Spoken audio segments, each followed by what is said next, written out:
Hello, New York City. It's Heidi from Brooklyn, and we are going to talk in our buyer's journey about credit, lenders, and loans. So, chapter 3 of the series.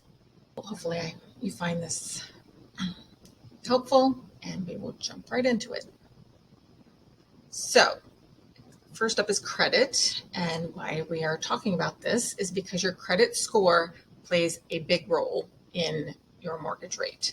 So the higher your score, the lower your mortgage rate. You get better terms and potentially save money. So a good credit score is 670 to 739, and that's the FICO score. And most models are use this in the United States, but some lenders may have different criteria, so it's always a good thing to actually check. So 740 and higher is considered excellent. So obviously the higher, the better, as we already discussed. So you want to try and work on that score. If it is below 580, it may be difficult to get a loan because lenders will see borrowers as a high risk borrower. So it's good to check it. And if you do have bad credit, you might want to do some work on it before you go out looking for a mortgage. So there are things you can do to improve your credit if you are, take a look at it and think, oh dear, I want better rates, so I should try and bump this up a little bit. The steps to improve: making payments on time, paying down debt, disputing errors on your credit report. Actually, this is a beneficial thing because I got my credit report and there was something on there that did not belong to me, a credit card that did not belong to me. So they figured it out, they took it off, and my credit was right back to where it should have been. Make sure you keep an eye on how much you're utilizing. So if you have a ton of credit, great, but you should try and keep your usage of it under 30% of your total credit. Don't put in for new credit cards or accounts if you can avoid that, because the more you do that, the lower it brings your score. Keep your old credit accounts open. I really was frustrated with the bank and decided to go to another bank, but I kept the credit card because it was my oldest account, and so good to keep the old accounts. And consider a secured credit card if you aren't able to get one. That regular credit card, the secured cards are you put money in and borrow against it, and then the banks will see that you pay it back every month, and that will help your credit. And just monitor your credit regularly. You don't know, something might pop up there, it doesn't belong to you. Okay, so the time to improve depends on, obviously, the actions you take and what you're doing to improve.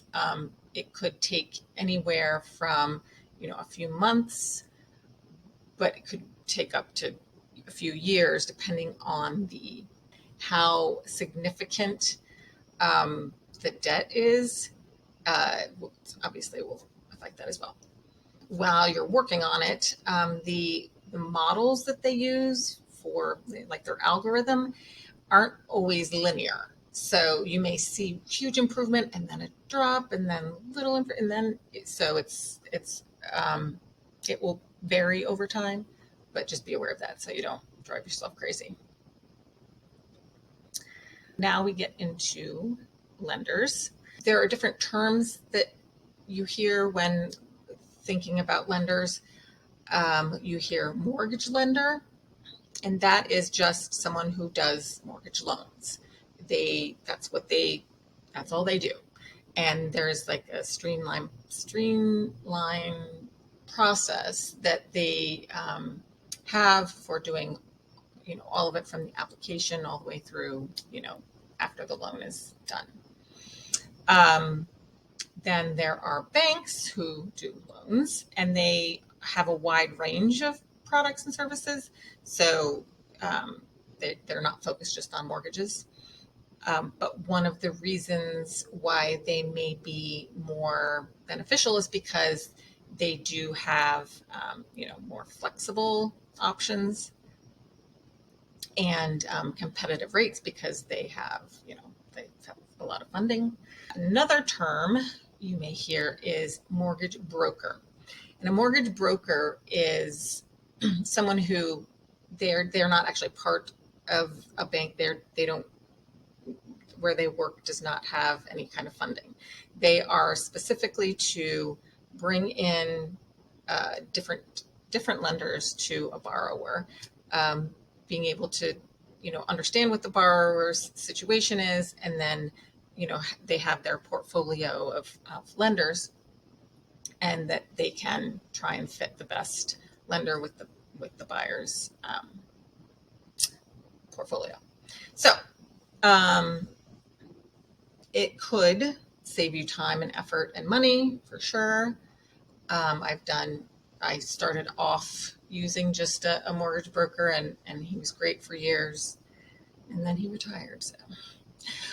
So I recently been doing more with, directly with lenders, and I did finance through a bank once, but it's all for your preference. And a mortgage broker has better access to lenders than you might.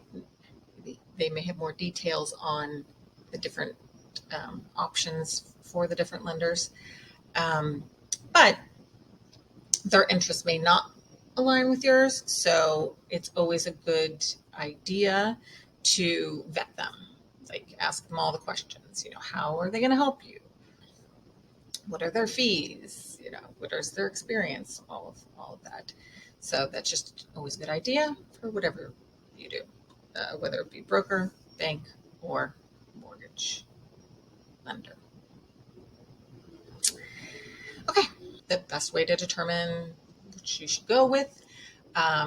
First thing is just to get all your ducks in a row. So figure out, what your finances are, your goals in homeownership, and your preferences. So do some research online, visit the websites, read reviews on them, just see how they handle customer service, compare rates. So, and not just the interest rate, interest and fees, because you'll have regular fees and then there are points, and there are all these different variations usually of ways that you can implement the mortgage. Check the term. So like the length of the loan, how much the mortgage payments are going to be, and any penalties. That's a big deal, especially if you plan on paying the loan off early. Make sure there's no, early payment penalties. And then get approved. You can get a better idea, closer, proximity of what your interest rate and terms are going to be. But ask the lender before you do it if it's going to be a hit to your credit, because a lot of them do a hard check into your credit. So that is something to keep in mind, because, trying to make sure that credit stays right on top.